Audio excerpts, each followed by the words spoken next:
А вы помните Project Playtime? Мне кажется, нет, потому что онлайн у этой игры сейчас не превышает даже 400 человек.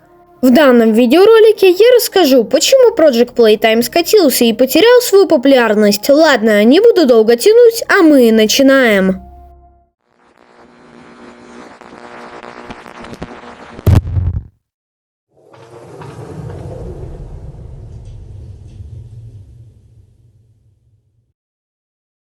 Первые проблемы с Project Playtime появились еще до того, как игра вышла.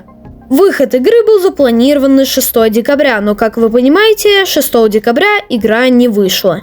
Разработчики объяснили это резко возникшимися багами, поэтому игра была перенесена на 12 число. Но когда игра вышла, в ней все равно было куча багов. И встает вопрос, а над чем разработчики работали все это время? Несмотря на все ее недочеты, комьюнити достаточно тепло приняло эту игру. Главным символом этой игры стал Бокси Бу. Честно скажу, мне безумно нравится его дизайн. Хоть и Project Playtime не так сильно отличался от других хоррор-мультиплееров, но у него были и свои изюминки. К примеру, яма с мини-хаги – достаточно интересная штука, ведь тебе не так скучно будет сидеть в яме.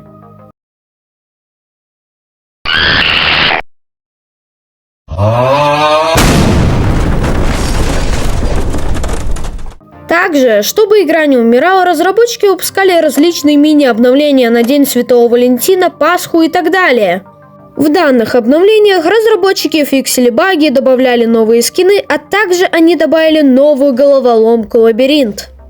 Но вот, 31 мая выходит вторая фаза. Не побоюсь этого слова, это лучшее обновление в Project Playtime. Была добавлена новая огромная карта Destroy a Toy. По сюжету на этой карте сжигают неудавшиеся игрушки. Было добавлено куча различной косметики, а также был переработан Toybox. Добавили новую головоломку пазл, а также тренировочную комнату, где ты можешь потренироваться до матча. У всех игроков забрали их тикеты, но взамен им подарили скин золотого Хаги-Ваги абсолютно бесплатно. Ну и последнее, что добавили, это перегородка. С помощью ее убегать от монстров стало намного легче.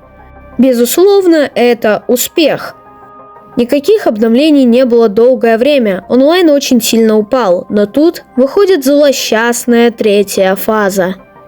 Третья фаза называется Forsaken, что переводится «Отвергнутые». Само обновление вышло 26 октября 2023 года.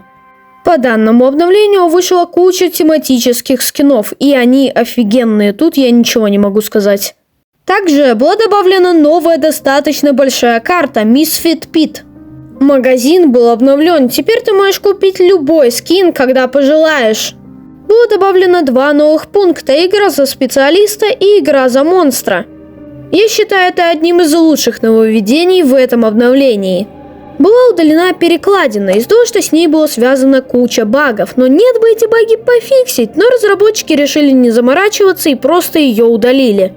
Непонятно, зачем была удалена тренировочная комната, теперь тебе придется сидеть, ждать, грустить, скучать в лобби. Также, опять же, непонятно зачем удалили яму с мини-хаги. А еще удалили систему серверов и приватных матчей. Теперь ты даже с другом не сможешь поиграть. Разработчики буквально обрезали 50% всей игры. Так и получается, сейчас онлайн в игре не доходит даже до 400 человек. Я решил провести эксперимент, поиграть в Project Playtime, и чтобы вы понимали, я ждал подбор игроков, наверное, минут 30. Причина скатывания Project Playtime всего одна. Разработчики забили на игру. Они занялись 3-й, а также 4-й главой. Я желаю Project Playtime светлого будущего. Надеюсь, эту игру каким-нибудь образом воскресят, и она вновь станет популярной.